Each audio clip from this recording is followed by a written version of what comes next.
C'est une affaire qui a fait couler de l'encre mais aussi beaucoup de larmes dans la famille de Jennifer.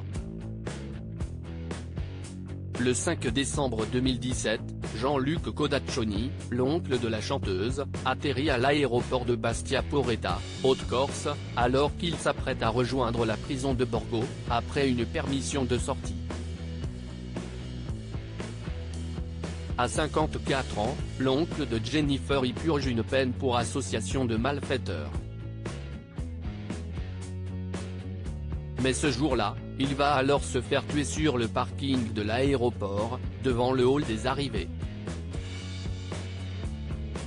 Juste avant que son oncle ne soit abattu, c'est Jennifer qui l'avait hébergé à Paris. Révélation, ce vendredi 9 septembre, chez nos confrères du Parisien. Il venait de passer le week-end à Paris, logé chez sa nièce. Et alors que Tony le boucher devait venir le chercher, plusieurs témoins ont entendu des tirs saccadés, vu des hommes courir, et d'autres s'effondrer. En quelques secondes seulement, sous l'œil des caméras de vidéosurveillance de l'aéroport, 2 hommes ont été abattus, parmi lesquels Antoine Kilichini et Jean-Luc Codaccioni, dont le corps gît sur le parking. Ils faisaient tous deux partie du clan Germani. Un règlement de compte comme il en existe beaucoup du côté de la Corse, rappellent nos confrères.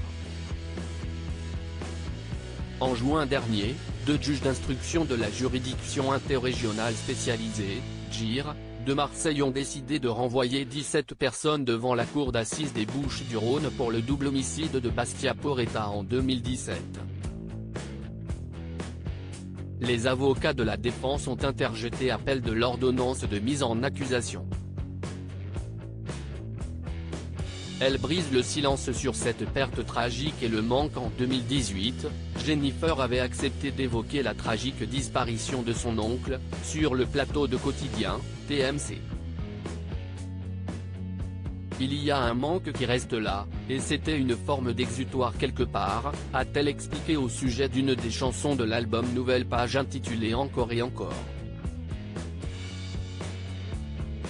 J'ai perdu l'une des personnes les plus chères à mon cœur. Celle qui fêtera ses 40 ans très bientôt avait bien du mal à contenir son émotion. Je ne vais pas épiloguer là-dessus, je vais laisser la justice faire son travail, avait-elle simplement déclaré. À travers cette chanson, la mère de 3 enfants souhaitait aussi toucher les personnes ayant vécu un deuil similaire. C'est d'ailleurs sur un terrain appartenant à Jean-Luc Codaccioni, son oncle assassiné, que l'ex-coach de The Voice s'est marié à Ambroise Fieschi, entrepreneur d'Ajaccio, le 21 août 2019. Un lieu hautement symbolique pour elle.